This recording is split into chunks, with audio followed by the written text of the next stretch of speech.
É sempre com alegria que recebemos aqui as pessoas que nos ensinam, né? Hoje, o nosso irmão Hélio de Melo Sene, professor.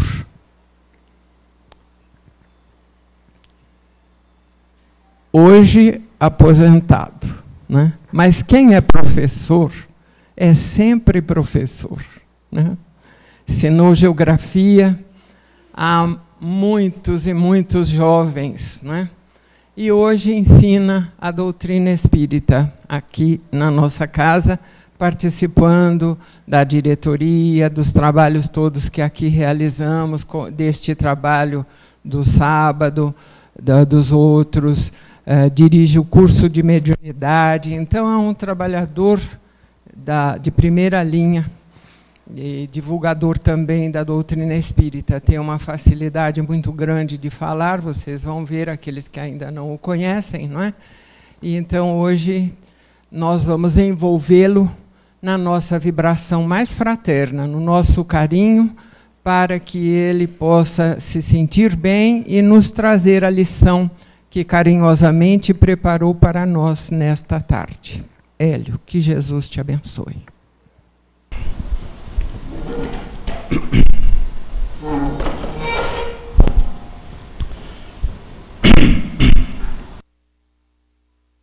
Boa tarde, irmãos. Que Jesus nos abençoe hoje, como sempre, em toda a nossa vida. Para mim, a maior dificuldade para apresentar algum trabalho aqui na Casa Espírita, aos sábados ou em outros dias de exposições, é a escolha do tema. Às vezes eu fico vários dias e tentando ver se descobre. Eu não gosto muito de repetir temas, não é? E porque não repetindo, a gente se força a estudar mais, a procurar livros, enfim, não é? A ter cada vez mais um aprofundamento de alguma coisa, para saber pelo menos um pouquinho da doutrina e do Evangelho. Mas na última feira do livro, eu estava lá um dos dias e uma pessoa chegou e perguntou para alguém se havia algum livro que falasse alguma coisa, desse alguma orientação sobre adoção de filhos, adoção de crianças. O pessoal e acabaram vindo perguntar a mim.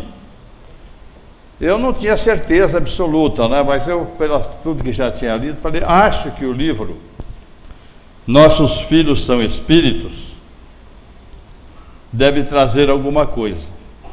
Aí fomos procurar, eles já tinham sido todos vendidos. Não tinha nenhum. Né?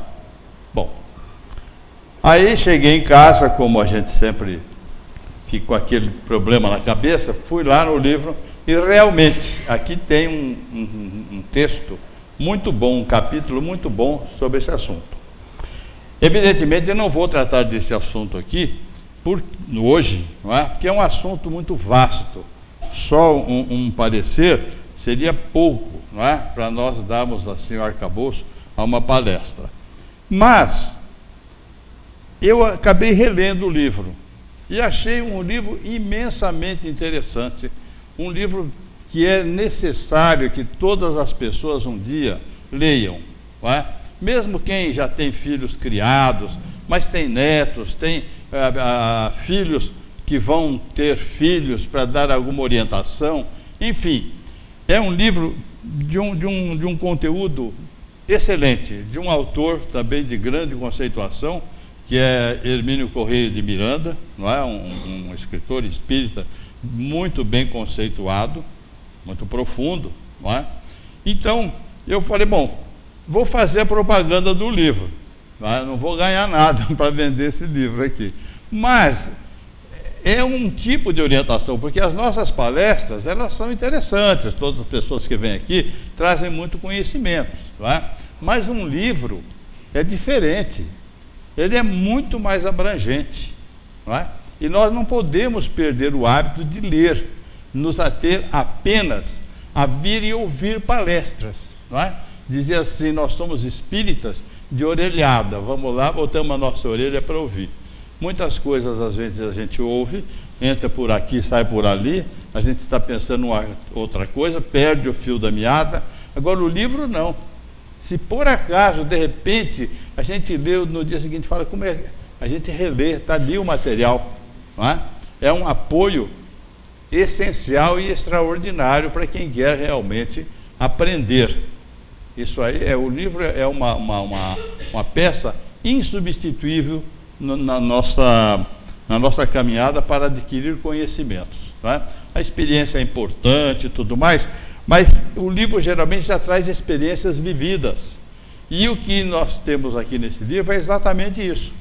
Então eu não vou ter a pretensão de fazer uma apreciação absolutamente completa do livro, não é?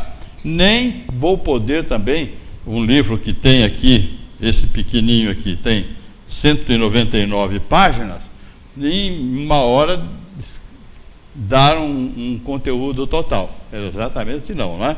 Mas vamos destacar algumas coisas, e principalmente os objetivos que aqui existem, para despertar nas pessoas, né, a necessidade ou a vontade de lê-los. Inclusive, a livraria recebeu esses dias, ele veio muito mais bonito. Olha aí, ó, cor-de-rosa. Se ninguém tiver livro cor-de-rosa em casa, você pode comprar para enfeitar a prateleira, não é? Olha aí, que beleza. Nossos filhos são espíritos. E está aí uma gravura de um bebê, não é? Que é sempre uma figurinha singela e que nos traz alegria. Bom, mas vamos ao nosso assunto então, não é? Então vocês já sabem que o tema vai girar todo em torno desse livro. Tem alguns comentários que eu vou inserindo, né, assim, em pequena monta, e muita coisa que é dita pelo próprio autor. Mas nós fizemos aqui um jeito, uma engenharia, para ver se a gente consegue dar uma boa sequência. Então diz assim, desde o início, o autor. Ele inicia a sua obra narrando de maneira muito interessante sua experiência ao se tornar pai aos 23 anos de idade. Pai novinho, não é?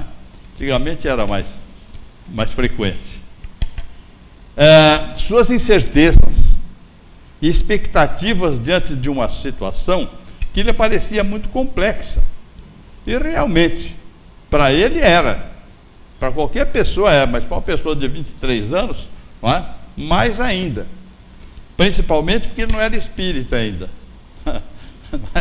Segundo ele conta aqui, ainda não era espírita, pois ele se aproximou da doutrina de Kardec aos 35 anos, como ele relata um pouco mais adiante no livro, não é?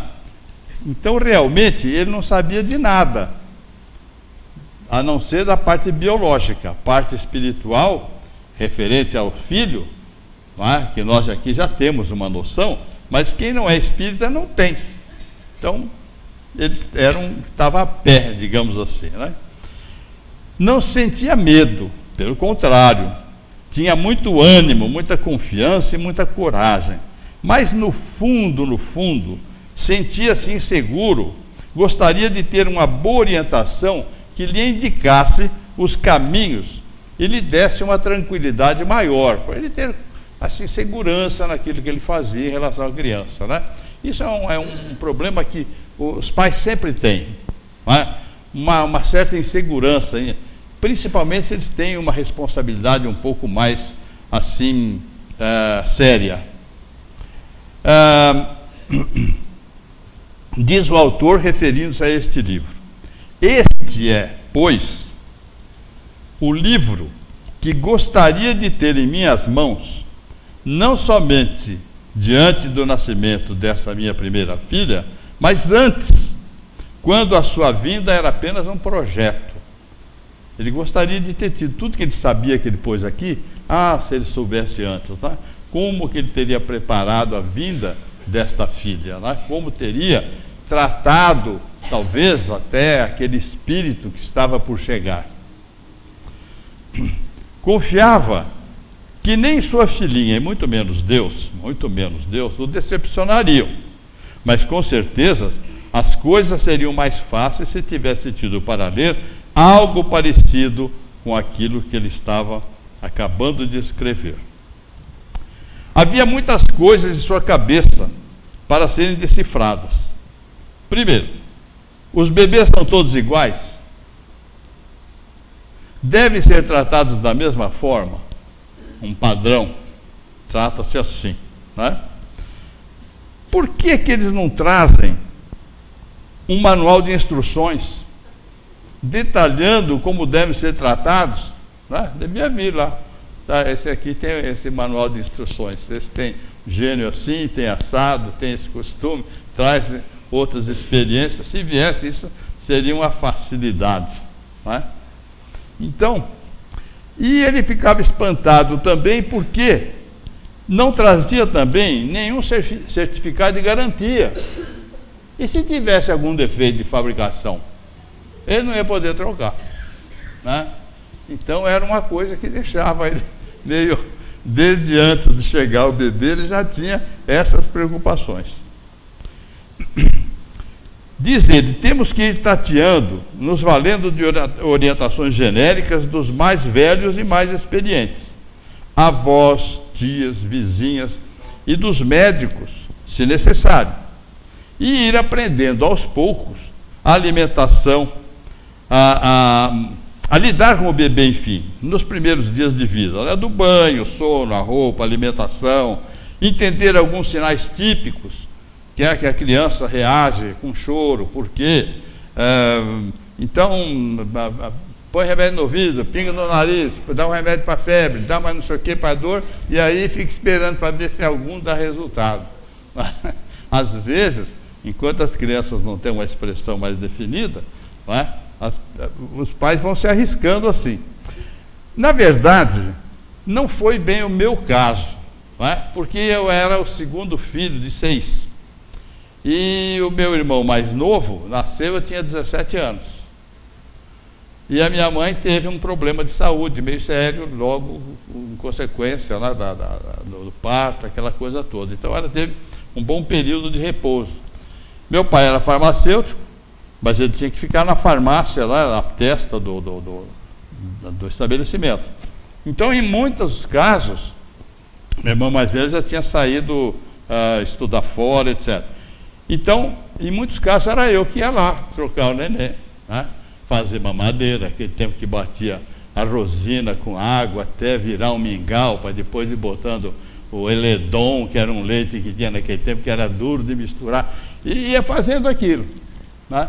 Várias vezes por dia. Às vezes, antes de sair para a escola, deixava uma madeira pronta, e às vezes chegava, a namorada estava esperando assim, né? Eu morava em frente a uma praça, na praça lá, como é, vem ou não vem, né? Eu aparecia na janela, eu falava, aqui, ó, o que eu estou fazendo, ó. Certo? Fazer o quê? Né? Era o jeito. Então, eu já tinha uma certa... Mas aquela questão da responsabilidade, quando os filhos chegam, é a coisa diferente. Não é?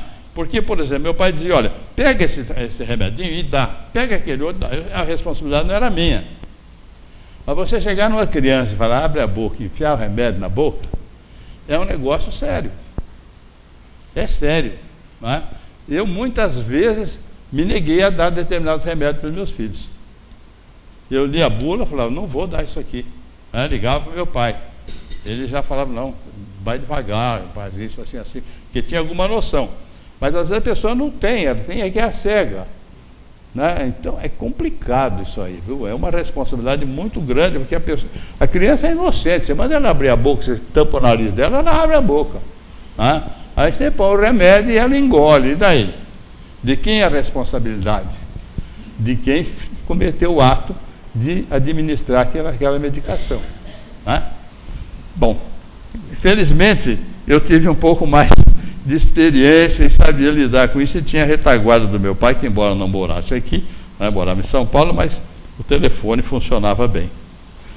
Nós acompanhamos o engatinhar, os primeiros passos, o peso, a altura, o primeiro dentinho, vamos cuidando dos seus hábitos de higiene e uma infinidade de outros detalhes que vão aparecendo. Não é? Isso aí não é tão problema. Esperamos que aquela criaturinha, é a nossa expectativa, né, desenvolva a inteligência e aprenda boas maneiras, para que ela venha a ser uma pessoa útil a si mesma e à sociedade, a começar na família, na escola, no trabalho, com os amigos e com a vida em si. Principalmente na família, porque é dali que sai a formação básica do caráter da criança, não é?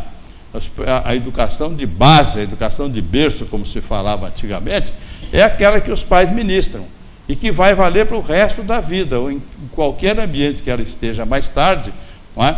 Se ela aprendeu nessa primeira fase da educação, do 0 até os 7 anos, uma boa formação moral, uma boa orientação de costumes, aquilo vai permanecer. Aquilo por mais que ela se desvie por uma influência ou por outra, sempre vai pesar na consciência dela e ela vai voltar àquele ponto onde reconhece a razão dos pais, né?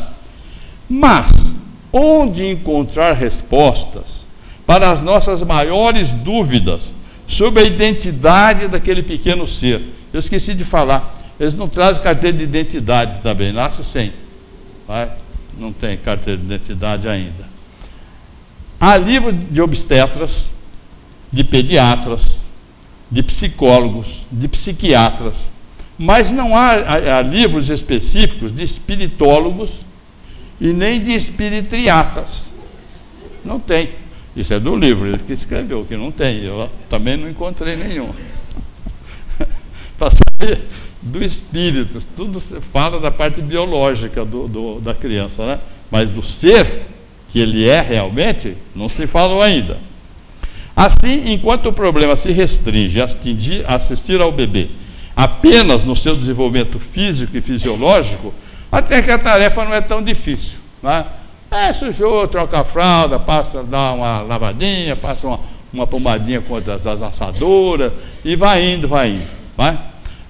No tempo que eu me lembro das primeiras crianças, que eu era criança ainda, usavam uma tal de faixa que enfaixava a criança, parecia um charuto. Pegava assim, podia pegar pelo pé que ela ficava dura, assim, certo? Aquilo aí, meus filhos já não eram mais assim, já estava muito mais evoluído, né? Mas tinha a fralda, o coeiro, que era um negócio de flanela, um pano que enrolava. Coitado, era uma vítima, viu? Aquilo sofria, viu? Aquilo era chegar, se hoje eles acham ruim chegar na encarnação, vocês calculam naquele tempo. O que era? Ia ficar enfaixado e duro, assim, ó. Não pode... Era uma coisa terrível, não é? Bom, mas nós queremos saber mais. Como ele é como criatura humana? Por que é excitado ou ele é apático? Por que ele é agitado? Ou por que ele é tão tranquilo? A criança é assim. Ela começa a chorar muito, o pai fica nervoso, a mãe, imagina o que foi, é dor e coisa e tal, mas aí sossega. Mas ele está muito quieto agora, o que será que está acontecendo? É aquela incerteza, né? Depois, quando eles são mais ativos, já crianças que andam e correm, quando eles ficam quietos é que a gente fica preocupado, né? O que será que está acontecendo, né? Aí dá preocupação. Bom, por que parece que gosta mais de algumas pessoas que de outras? Volta e meia, tem criança que chega um familiar perto, berra e não quer saber de olhar nem na pessoa, e de outros já são mais tranquilos. Eu estou falando de coisas que qualquer pessoa já deve ter observado, né? Bom, por que acontece isso então? Por que estão demorando a andar, a falar, a ler, enquanto outros o fazem precocemente? O meu irmão mais velho, com 5 anos, ele lia jornal. Ninguém ensinou. Os outros já foram normais. Mas ele teve esse caso. Eu comecei a falar, segundo consta na família, tinha mais de 2 anos. Tinha quase 2 anos e meio. Segundo as más línguas da família, nunca mais parei. Mas aí já fazer o quê, né? Destravaram a língua. Porque na escola tem mais facilidades com algumas matérias em relação a outras. Por que prefere estudar línguas ou por que prefere estudar matemática? Né? Nós encontramos na escola várias coisas diferentes, gostos diferentes por matérias, que já deve ter trazido bagagem, naturalmente, ou tido experiências infelizes em vidas anteriores. Por que os filhos são tão diferentes entre si, se foram gerados a partir do mesmo conjunto de genes e criados no mesmo lar, em condições idênticas ou muito semelhantes? Nós éramos 6 irmãos, um diferente do outro. Os meus filhos também têm assim algumas, mais ou menos alguma semelhança, alguma coisa, mas iguais não tem, são todos diferentes. Não é? 5 criados ali, no mesmo ambiente, o mesmo pai, a mesma mãe, e são diferentes. Porque até gêmeos idênticos, univitelinos, como se diz, né, podem ter personalidades tão diferentes. São gêmeos idênticos, né, são iguais, sim, aparentemente, quase iguais. E as famílias às vezes têm esse costume, né, de vestir tudo igual, veste um igual ao outro, principalmente faltando mulheres, né? A mesma fita no cabelo, a mesma coisa assim. É um negócio assim que, quando eles chegam numa idade que pode ter, aí vira no avesso. Uma não quer saber de usar coisas parecidas com a outra, porque são diferentes, têm gostos diferentes. Não é? Bom, surge então a grande pergunta: afinal, quem são nossos filhos? Além da simples relação biológica, o que mais estará envolvido nesta relação pais e filhos? Será que é uma coisa que aconteceu assim por acaso? Não é? Fala-se no dia a dia uma série de clichês, uns falsos e outros totalmente ilógicos. Quer dizer, certo não tem nenhum, então. Uns são falsos, outros não têm lógica, então nada certo. Ilógicos, ideias preconcebidas que, de tanto serem repetidas, foram assumindo com o passar do tempo um status de verdade. Né? Então aquilo parece que é uma verdade, a pessoa diz como se fosse um fato verdadeiro. Mas elas, embora pareçam verdadeiras, devem ser ignoradas. De fato, temos muitas coisas a desaprender, diz o autor. Tem muita coisa para desaprender. Primeira delas é de que os filhos herdam dos pais, dos avós ou dos tios características psicológicas como caráter, temperamento, inteligência, dons artísticos, bom ou mau gosto, doçura ou agressividade. Então, volta e meia, falei, esse aí puxou o pai, ele é mal criado. Outro aí puxou não sei quem, porque é daquele jeito. Outro puxou o tio, puxou o avô. Não tem nada de puxar. Tá? Pode ser que sejam espíritos que já tenham vivido em outras encarnações juntos, tá? Tenham mais ou menos certas afinidades, mas não que puxa, porque não herda só características biológicas. Cada ser é um ser, cada espírito é um indivíduo diferente. Pode ter, lógico, às vezes a gente encontra dentro das nossas amizades pessoas que são muito afins conosco, têm gostos parecidos, tudo mais, tem outros que não têm, que são diferentes, mas a gente convive bem. Mas não é por isso, porque temos gostos parecidos, que um puxou do outro, não puxou nada. E às vezes são completamente diferentes, tanto do pai quanto da mãe. Não é? Às vezes eu até costumava dizer que os filhos puxam as qualidades do pai e os defeitos da mãe. Não, mas isso é brincadeira. Não levem a sério. Cada ser é único em sua estrutura psicológica, em suas preferências e em suas inclinações. Cada um reage de maneira diferente diante de situações semelhantes. Acontece um fato, um se enerva, o outro fica tranquilo, o outro fala, não, isso aí tem jeito, o outro. Cada pessoa, cada um tem uma reação em situações idênticas dentro de casa, dentro da família, tá? Naquele mesmo ambiente. Somente características físicas são geneticamente transmissíveis. Cor da pele, dos olhos, dos cabelos, predisposição a esta ou aquela enfermidade, traços fisionômicos ou coisas desta ordem. Nós somos uma verdadeira mistura. Todos nós somos uma mistura completa. Não é? A gente acha que, não, a minha família é diferente. Nós não sabemos.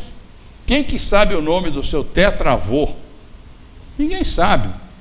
Qual era o sobrenome dele? Será que não temos aqui parentes entre nós, vindo lá da quinta, sexta geração? Nós não sabemos, não é verdade? Eu, a ocasião, fiz em um dia qualquer, vou repetir aqui, uma palestra sobre a reencarnação e a matemática. Né? Parece uma coisa, quem não gosta de matemática, fala, Deus me livre, né? Ouvir esse cara ainda falando de matemática vai ser difícil. Mas vejam bem, num século, nós temos 16 ascendentes. 2 pais, 4 avós, outros bisavós e 16 triavós. Esses 16, na outra encarnação, no outro século, tiveram 2 pais, 4 avós, e assim vai indo. Nós vamos multiplicando numa progressão geométrica com a razão 16, nós vamos multiplicando por 16, por 16, por 16, por 16, nós vamos chegar a uma conclusão aqui que no século 16 nós tínhamos mais de 1 milhão de ascendentes. No século 15, então, seriam 16 milhões de ascendentes. Claro que ninguém viveu junto ao mesmo tempo. Eu tive, por exemplo, dos meus 2 pais, só conheci os pais, não conheci nem os avós, nem os bisavós, nem os triavós, porque eles já tinham a tal da reencarnação. Não existiria número de espíritos suficientes se não houvesse a reencarnação, pelo que as informações que nós temos do mundo espiritual, né? Pela população de espíritos da Terra. É um negócio muito interessante, baseado num livro de Malbataan, que é o autor daquele livro O Homem que Calculava. É muito interessante. Negócio assim, para se ler e para, né? Se fosse calcular até o tempo de Jesus, a quantidade de ascendentes de cada um, teria que ter 7.000 planetas do tamanho da Terra para cabê-los. Então, quem pensa em reencarnação num corpo, pode desistir, que isso aí já virou tudo pó, não é? E é mais ou menos por aí. Mas isso aí é outro problema para um outro dia. Pais inteligentíssimos podem ter filhos medíocres, enquanto outros aparentemente pouco dotados podem ter filhos geniais. Pessoas pacíficas podem gerar filhos turbulentos e vice-versa. Pais turbulentos podem ter filhos bem pacíficos. A segunda questão é que os espíritos ou almas que animam o corpo dos nossos bebês foram criados especialmente para eles. Isso é falso, é para esquecer, não é? Foram criados ali para aquela encarnação. Não é, o espírito já é pré-existente. Na verdade, eles já existiam antes, trazem suas biografias pessoais, de vivências e experiências de outras vidas, estão apenas renascendo com a nossa ajuda. O próprio Cristo ensinou que João Batista era o profeta Elias reencarnado. Não? Jesus ensinou isso. Não vamos discutir. Tudo aquilo que se chocar com esta verdade deve ser desaprendido. Os nossos filhos são espíritos já vividos. Essa criancinha bonitinha que está aqui na foto, né, chupando 2 dedinhos, já é um espírito bem vivido, né? Já tem. Por que ele vem assim, tão gracioso e tão bonitinho? Porque ele veio para ser reeducado. Se ele chegasse com maus modos, já com cara de marmanjo, quem quer cuidar de uma pessoa, de uma figurinha dessa? Não é verdade? Então ele vem doce, vem uma criatura inocente, delicada, cheirinho de bebê, um cheirinho gostoso, não é? Quando ele está bem lavadinho, lógico. Mas quem que não se eternece, né? Não se internece com uma pessoa assim? E a gente fica mesmo enternecido e com vontade de agradá-lo, de orientá-lo e assim por diante. Quanto aos nossos filhos, por alguma razão, foram atraídos, convidados ou encaminhados para virem para a nossa companhia. Sabemos, entretanto, que dificilmente eles nos serão totalmente estranhos. Não serão nossos filhos, portanto, por simples obra do acaso. Não é, mas não vem por acaso, mas já tem alguma vivência conosco em outras vidas. O endereço que eles vieram não estava errado, a cegonha não errou do endereço, não. Estão renascendo para um reaprendizado sob nova orientação mais moderna, de acordo com os hábitos, né, de agora.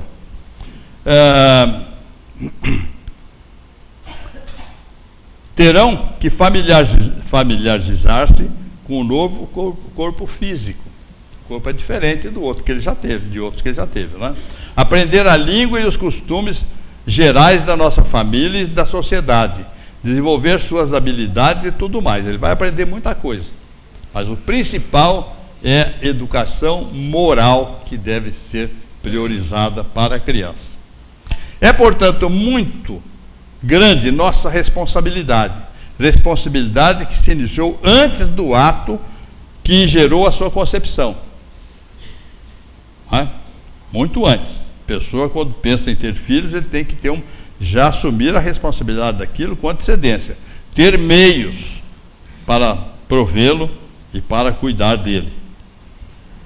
Teria que haver algum tipo de planejamento que levasse em consideração a seriedade da decisão de se optar por ter filhos.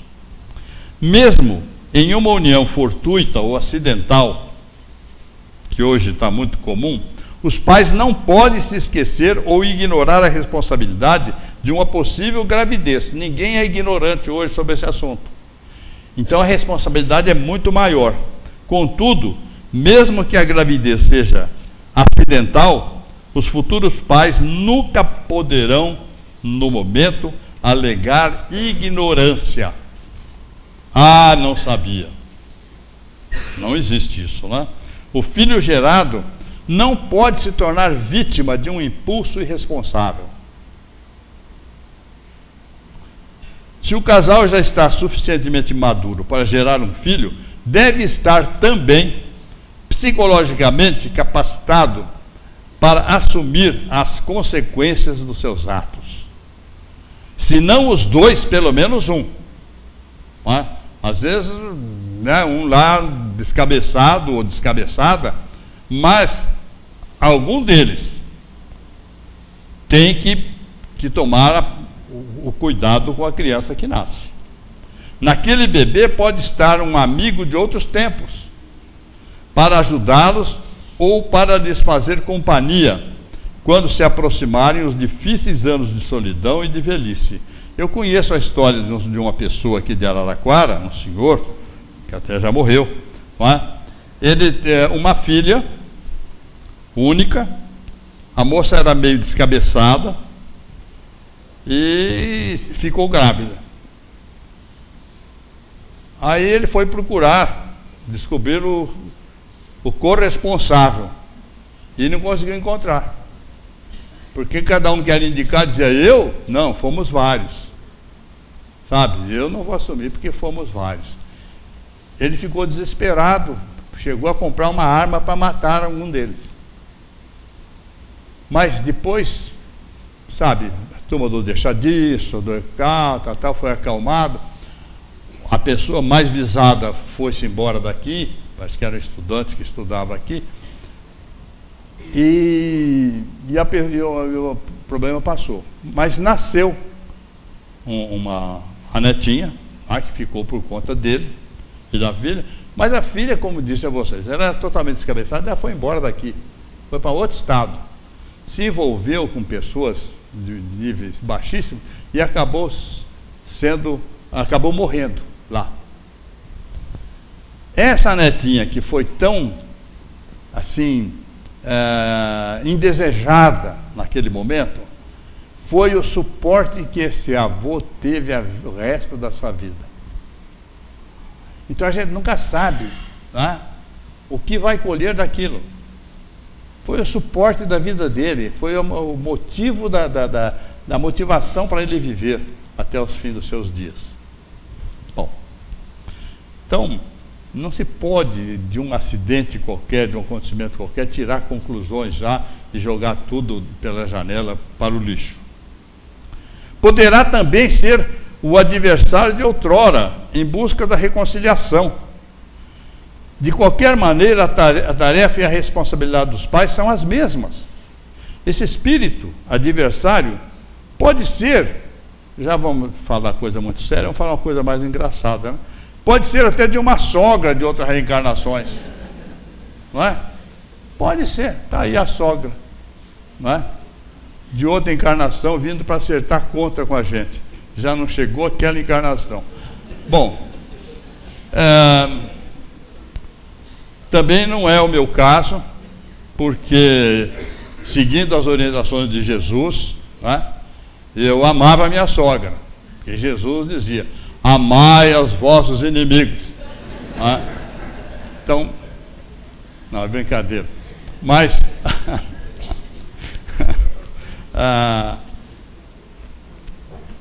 a sogra também é uma criatura de Deus, né?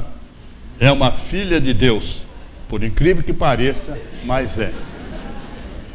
Bom, nos tempos atuais, não só os espíritos que estão cientes dessas coisas, não são só os espíritas que estão cientes de tudo isso que foi falado aqui, não é? Um dia todos chegarão lá, pois a verdade é paciente, como dizia o apóstolo Paulo. Todos vão saber que os filhos são espíritos já vividos, que eles trazem experiências, que eles vêm para ser reeducados, tudo isso, não é? Um dia vai ser uma verdade universal. Na verdade, em relação ao espírito que está nascendo, o corpo físico representa para muitos uma verdadeira prisão. Coitadinho, ele está aqui contente, né? Mas ele está preso nesse corpo, ele era livre, era um espírito que, não é, flanava por aí, agora está preso aqui, vai saber o que aguarda esse coitado. Bom, o espírito que está nascendo, o corpo físico representa, então, para muitos, uma verdadeira prisão. E muitos prefeririam a liberdade na espiritualidade sem assumir esse corpo.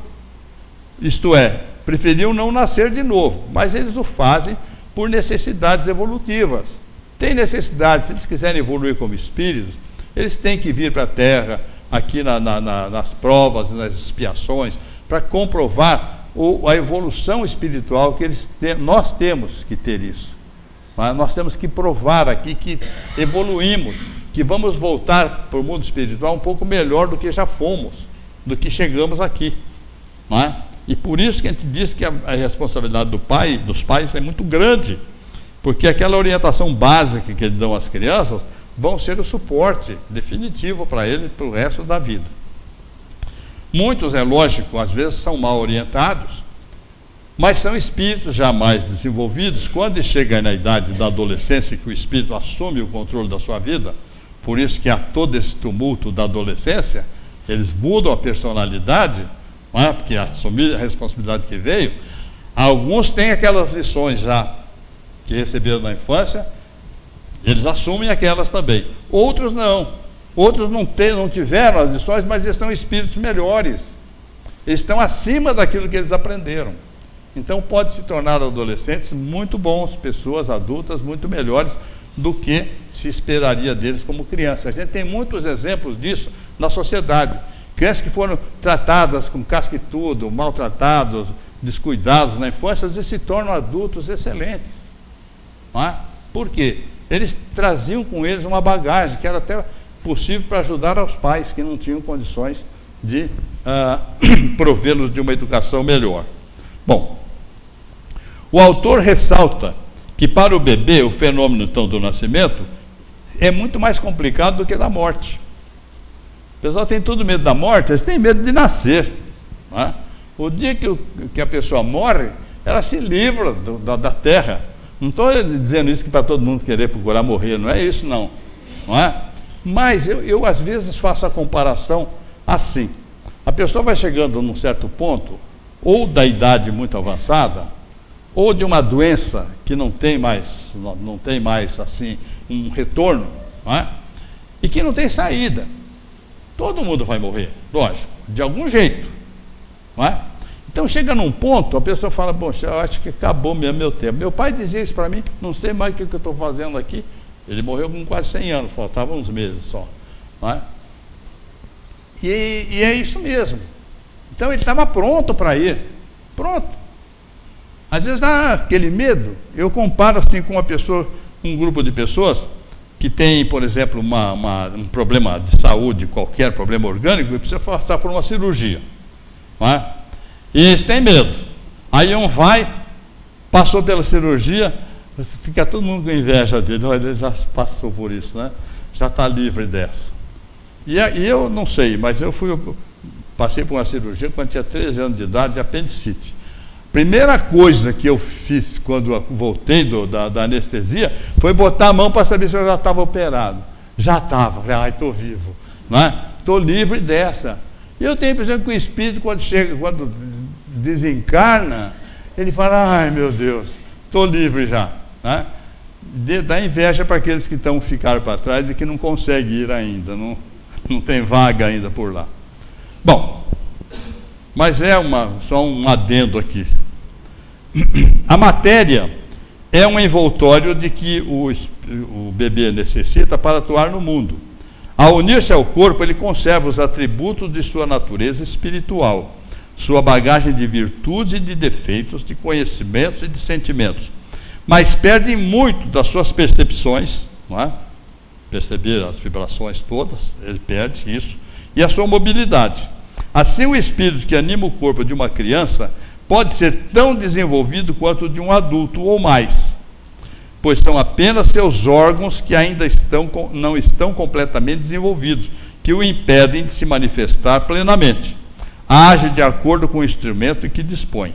Então a criança já é um espírito desenvolvido, mas o organismo dele ainda não possibilita para ele uma ação completa, né? O mesmo se entende em relação aos espíritos encarnados em corpos com deficiências físicas ou mentais. Às vezes a pessoa fala, mas que vale a encarnação para aquele coitado que não tem nem noção do que ele existe? O espírito não. O corpo é que é deficiente, o espírito é perfeito. Ele está ali como se estivesse numa prisão, por algum motivo benéfico para ele. Benéfico para ele.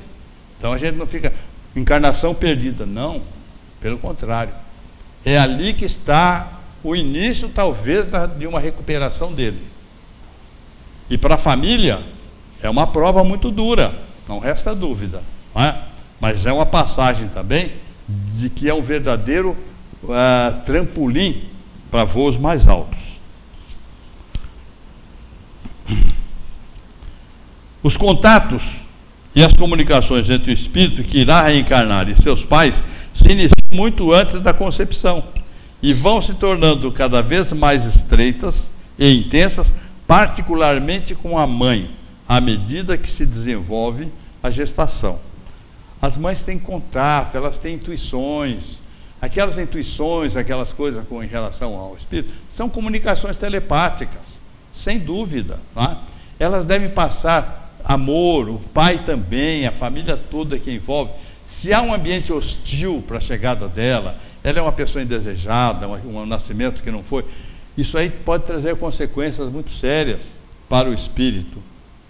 Então, tudo que se puder fazer de bom, em termos de sentimentos em relação à criança para nascer, é essencialmente importante, né? Essas comunicações acontecem desde que haja sentimentos profundos de amor, de carinho mútuos, embora eles, os bebês, possam não ter condições de corresponder de maneira muito clara. Às vezes tem mulheres que percebem quando ficam grávidas. Não foi fazer exame, nada, mas sabe que ficou, por alguma intuição, sabe que ficou grávida.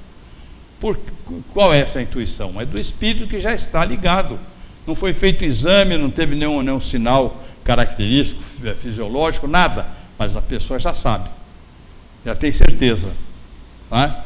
É uma coisa assim, da ligação mental entre a mãe e o filho.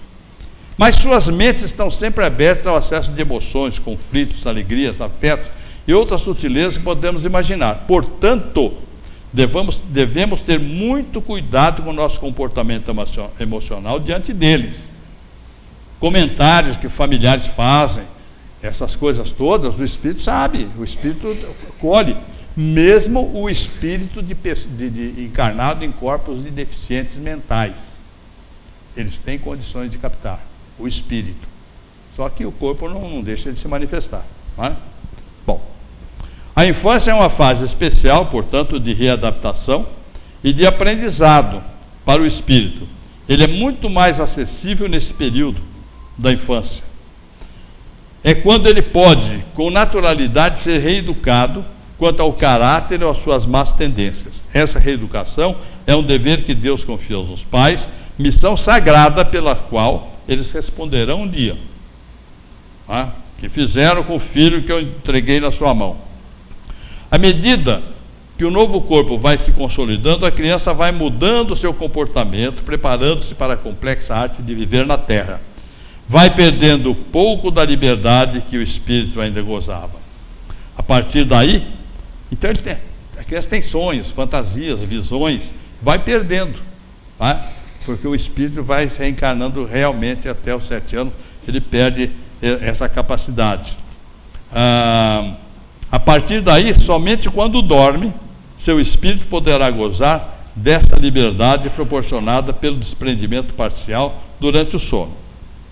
É o momento em que podemos nos comunicar direto, vejam bem, quando a criança dorme, quando a pessoa dorme, quando o deficiente dorme, o espírito desprende e ele é consciente. É o momento em que podemos nos comunicar diretamente com o espírito, como nos recomendam às vezes orientadores espirituais. Aí disse o autor diz o seguinte: deixe-me contar um caso. O caso aqui é contado por ele. Foi bem resumido, não é? Mas vocês vão poder entender. Um menino de 7 para 8 anos de idade começou a ter dificuldades na escola. Isso às vezes aparece aqui. A criança chega na porta da escola, não entra. E não entra e não tem explicação, não aconteceu nada. E já aconteceu muitas vezes, né? Um menino de 7 ou 8 anos de idade começou a ter dificuldade na escola. Sentia forte sensação de pânico na sala de aula. Ir à escola tornou-se um tormento para ele e para a família. O que fazer? Precisaria de atitudes mais enérgicas dos pais? Seria o caso para psicólogos ou psiquiatras? Um parente da criança resolveu procurar ajuda espiritual. Foi revelado que em uma existência anterior, contava ele, a criança, mais ou menos com a mesma idade, quando o teto de uma sala de aula desabou sobre as crianças e ele estivera entre os que morreram. Ele tinha morrido uma ocasião assim, a idade que ele tinha. O acontecimento guardado em seu inconsciente espiritual estava vindo à tona. Algum fato aconteceu na escola que despertou alguma coisa nele, alguma coisa que talvez tenha acontecido naquele dia, né? Sei lá. O acontecimento guardado em seu inconsciente estava vindo à tona. Foi recomendado aos pais que o caso fosse tratado com toda a seriedade possível pelos psicólogos que orientavam. Sugeriram ainda os espíritos que à noite, quando o menino fosse dormir, e especialmente quando adormecido, conversassem com ele espírito, explicando que o acidente era coisa do passado, já superado, e que nada de mal estaria para lhe acontecer. Não havia nenhum processo obsessivo no caso, nada. Era da memória mesmo espiritual, tá? E o tratamento feito pelos familiares, conversando dessa maneira, obteve pleno êxito. Resolveu o problema.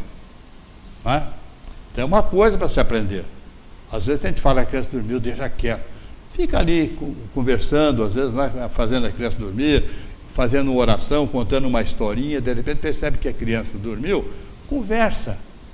explica certas coisas, você é protegido, você é amado, né? Você vai ser sempre apoiado, vai crescer uma pessoa de bem. Enfim, coisas que vêm do coração, que sintam, e as mães são especiais para fazer isso, claro. Né? Bom, tem um capítulo sobre filhos deficientes, que eu achei que seria interessante também dar destaque aqui. Então é a seguinte: e se a criança que recebemos não for bonita, inteligente, sadia, perfeita, que atitude cabe aos pais? Pode acontecer. Não foi falado que não pode devolver se vier com defeito de fabricação? Então, minhas filhas não gostam que fala, mas teve um neto meu que nasceu, era feio. Bom, não vou nem falar. Eu falava, ele é muito engraçadinho, é um perfeitinho, mas ele é feio para danar. Elas quase me batiam. Mas ele era, eu vou fazer o quê? Cara fechada, cabelo em pé assim, era uma coisa. Hoje é um rapaz que quem vê o neném pode pensar que ele foi uma criança feia. Bonito, um rapaz dado, alegre, é uma pessoa excepcional. Mas cá entre nós, né? Entre eu e eu mesmo, porque minhas filhas, as tias não concordavam com a história. Bem, então, a primeira atitude, depois de absorver um choque, lógico, nasceu uma criança com defeito, quem que pode ficar feliz e alegre? Não é? Receber um filho assim é um choque muito grande. Muito grande. Depois de absorver o choque que de fato pode nos causar, temos que considerar que aquela pessoinha que nos foi entregue é um ser humano, tão filho de Deus como qualquer outro, ou qualquer um de nós. A segunda postura é de que, por alguma razão muito forte e justa, nós já dissemos que ninguém nasce em lugar errado, não é? Então, por uma razão muito forte e muito justa, veio para junto de nós um espírito com certas limitações, contornáveis umas, outras irreversíveis, que nos compete aceitar e enfrentar todas as dificuldades decorrentes. Por certo, é um espírito que, por necessidades evolutivas, terá que passar por uma encarnação difícil, que poderá representar a redenção de todos os que a elas estiverem envolvidos. Eu conversei há pouco tempo com uma moça que morou até perto de casa, perto da minha casa aqui, que tem um filho que desde pequeno, ele é totalmente deficiente. Hoje está um apagão alto, mas fica mais, meio período do dia, fica mais que na paz, se não me engano. É aquele período do dia que ela vive uma vida dela, para fazer as coisinhas dela e coisa tal. O resto é dele. Nunca reclamou. Nunca reclamou. E risonha, alegre, você encontra, ela conta piada, ela fala, e fala do filho com carinho, como se fosse um animal, uma pessoinha assim, delicada, como se fosse um bebê ainda, não é? Com todo o carinho. Quer dizer, então, às vezes, as pessoas, e isso eu já cheguei a dizer a ela, em certas circunstâncias, pode dizer, poxa, aquela pessoa não aproveitou a vida, ficou em volta daquele filho, daquela maneira, não é? E eu disse a ela, olha, poucas pessoas aproveitaram a vida encarnada como você está aproveitando. Não é? Isso é que é aproveitar a vida. Porque a nossa vida aqui é ilusão, é passageiro. Nós passamos por aqui e vamos embora. Deixamos tudo, título, posses. Nós somos espíritos. Não é? O que importa é que o espírito deve ter tido um ganho excepcional com esse problema que ela enfrentou com galhardia e continua enfrentando. O terceiro aspecto a considerar é que dor, desarmonia, desajustes, imperfeições, como essas que nós estamos dizendo, são situações transitórias. Não há sofrimento eterno em lugar nenhum, em recanto nenhum do universo. Do mundo de Deus não existe sofrimento eterno. Nesses espíritos que nós achamos que sofrem o máximo possível, não é, estão sendo ajudados de alguma maneira. Não é? Há seres que sofrem por tempo maior ou por tempo menor, conforme a natureza de seus erros e na razão direta do esforço que façam para ajustar-se às leis ignoradas e que tudo prevêem e provém para que se alcance o objetivo final, a paz interior de todas as criaturas. Um dia nós vamos ter a paz e a tranquilidade, não é? De que fomos um pouco melhores do que somos, muito melhores do que somos, aliás. Um quarto aspecto deve ser mencionado, o de que os pais de uma criança deficiente têm necessariamente um envolvimento pessoal na questão. Não são por acaso nossos filhos, não é? Em outras palavras, tem uma cota de responsabilidade perante aquele ser, ainda que não causada obrigatoriamente por culpas. Pode não ser culpado de nada, mas ela pode ter pedido essa tarefa de receber um filho assim para ajudar um espírito que necessitava. Nós já tivemos aqui pessoas deficientes que vêm tomar parte aqui, e depois, na hora do trabalho, vem um espírito obsessor dela e diz: ela é uma covarde hoje, porque ela está escondida nesse corpo. Se ela dorme, ela sai do corpo, que eles vão, ela corre para o corpo outra vez e acorda. Entenderam? Então, esse estado dela hoje, nesse corpo, é um descanso para o espírito, para ele ter um tempo para se refazer, para viver junto com a outra família, receber carinho dos pais, uma série de coisas para ele evoluir. Não é uma encarnação perdida. E para os pais, que são verdadeiros heróis, então nem se fala os benefícios que eles vão colher. Não é? Nenhum ser humano, espírito, é um espírito, é criado para a desgraça, para o sofrimento, para o desamor, a angústia, e sim para a felicidade, que um dia alcançará em definitivo. Um caso especial, diz o autor, deixou em mim profunda impressão. Um garoto nasceu aparentemente perfeito, mas logo se verificou que tinha apenas vida vegetativa. Não andou, não falou, jamais saiu do leito, mas viveu por mais de 3 décadas, mais de 30 anos. Viveu? Perguntarão vocês. Sim, viveu, embora aprisionado em um corpo sobre o qual nenhum controle podia exercer. Movimentava apenas os olhos com um olhar profundo e às vezes inquieto. Espírito, não é?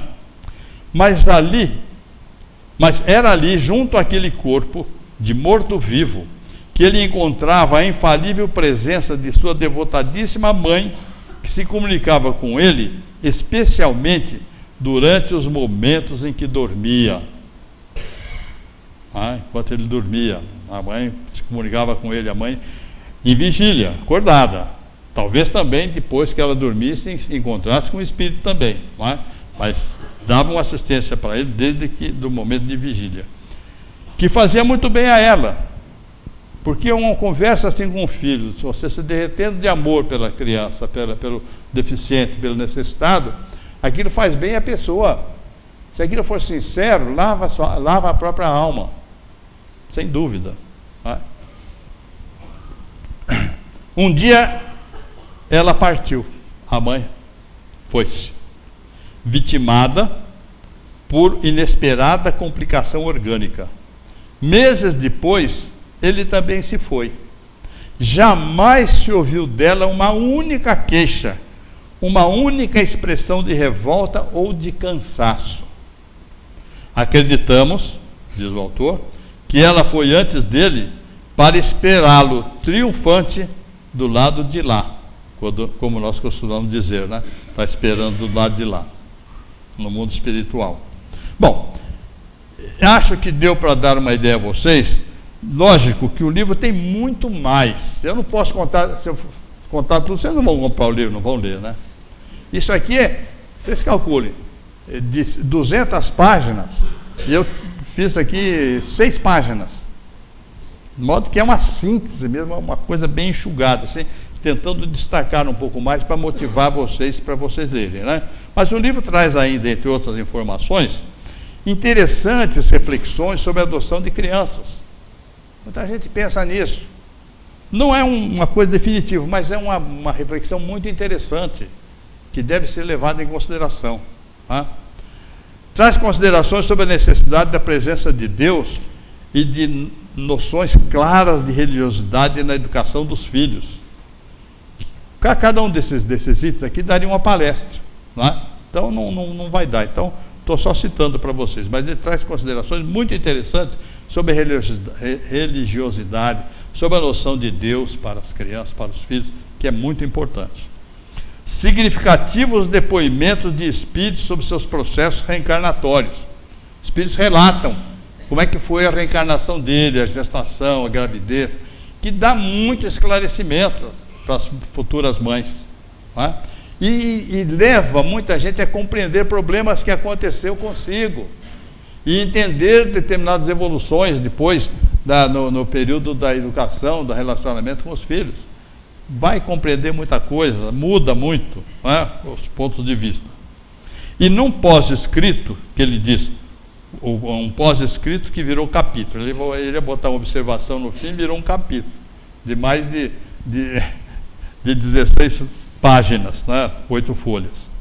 O autor fez um breve relato sobre a sua vida, a vida dele, da infância à maturidade, destacando a importância da religiosidade em sua vida e seu natural encontro com a doutrina espírita. Então ele mostra aqui o valor que teve na vida dele o fato dele se aproximar da doutrina espírita. É muito bom. Espero que vocês se animem e leiam, que deve ter na biblioteca, e talvez tenha também na livraria se alguém quiser comprar. Muito obrigado, e me desculpa que passei um pouco da hora, mas o tema não dava para enxugar mais que isso. Muito obrigado. E um bom fim de semana para todos nós, se Deus quiser.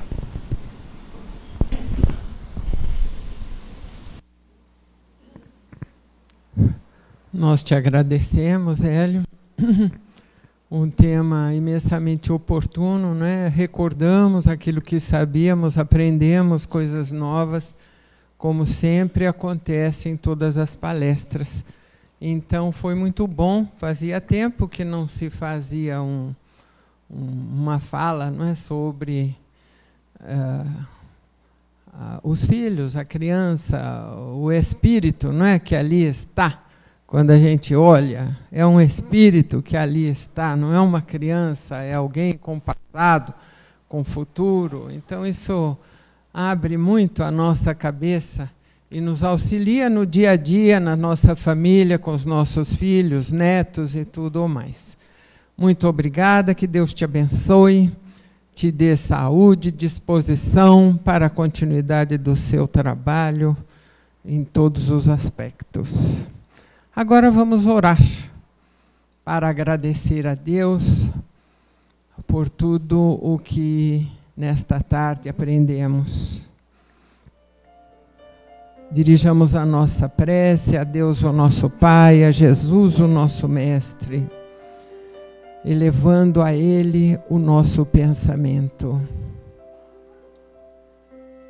Amado Mestre Jesus, neste momento, elevamos a Ti o nosso pensamento em agradecimento por todas as bênçãos que constantemente recebemos de Ti, pelas oportunidades de progresso espiritual que constantemente se desdobram à frente de cada um de nós.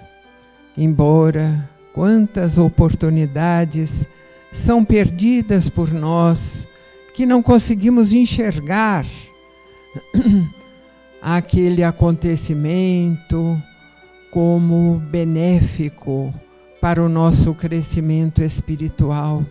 E às vezes agimos atabalhoadamente, perdendo ali uma grande chance de progresso, de ascensão espiritual, mas continuas colocando na vida de cada um de nós múltiplas oportunidades que precisam ser aproveitadas por cada um de nós para que possamos amadurecer, ascender espiritualmente.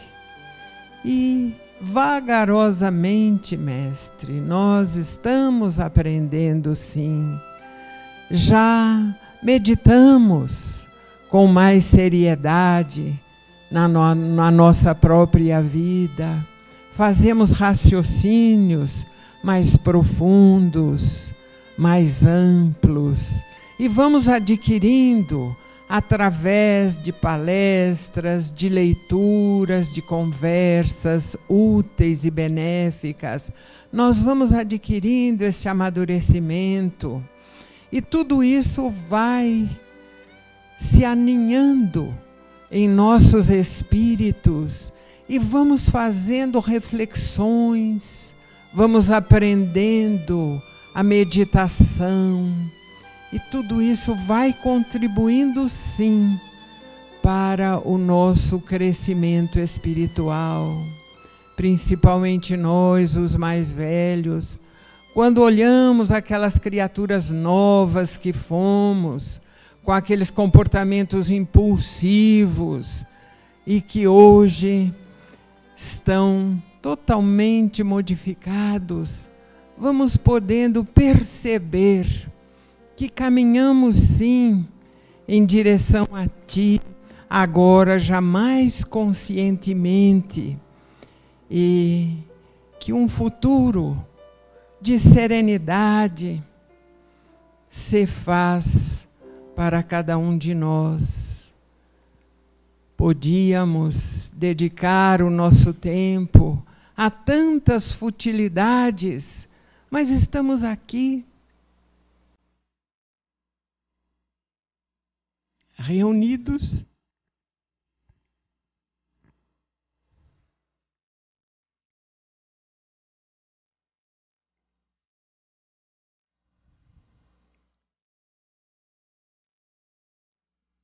em nome de Deus, em Teu nome,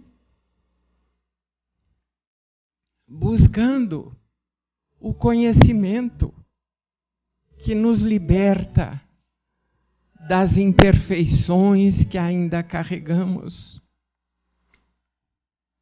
Temos sim nos interessado por nós mesmos, buscando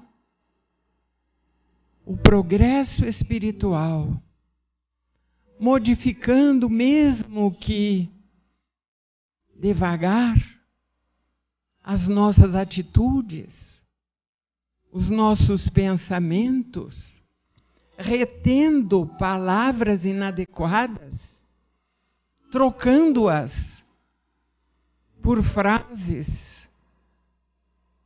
mais condizentes com o progresso espiritual que já realizamos. Estamos, sim, mestre, acordando para a nossa realidade espiritual.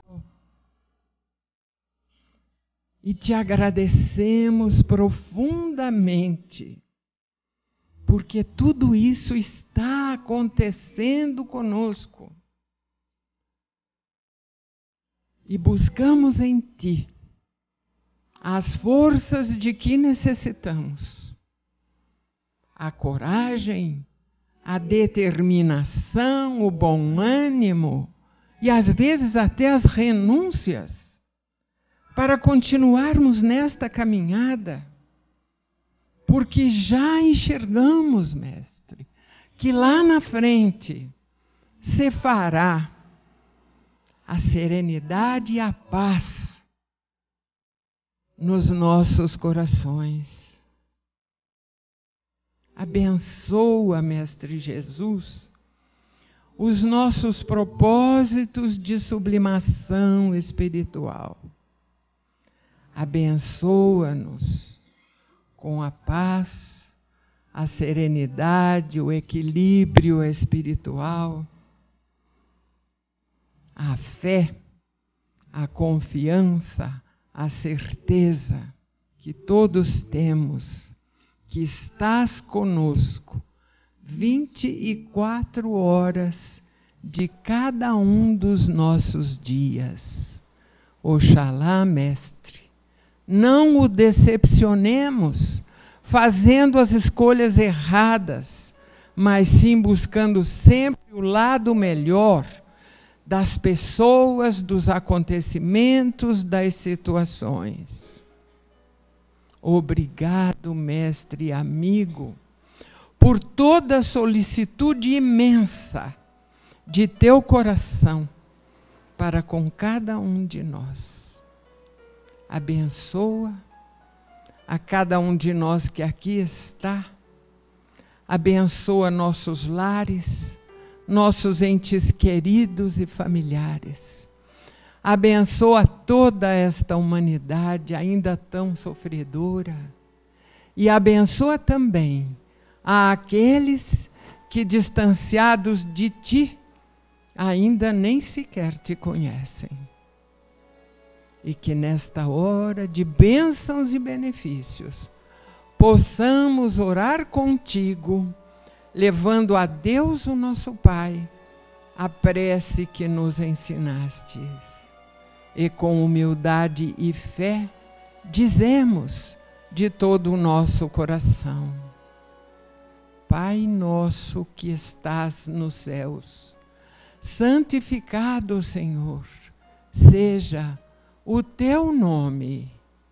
Venha a nós o teu reino. Seja feita a tua vontade, assim na terra como nos céus. O pão nosso de cada dia, dá-nos hoje, Senhor. Perdoa, Pai, nossas dívidas, assim como perdoamos aos nossos devedores. E não nos deixes cair em tentação, mas livra-nos, Senhor, de todo o mal, porque teu é o reino, o poder e a glória para todo o sempre. Que assim seja, Senhor, que assim seja.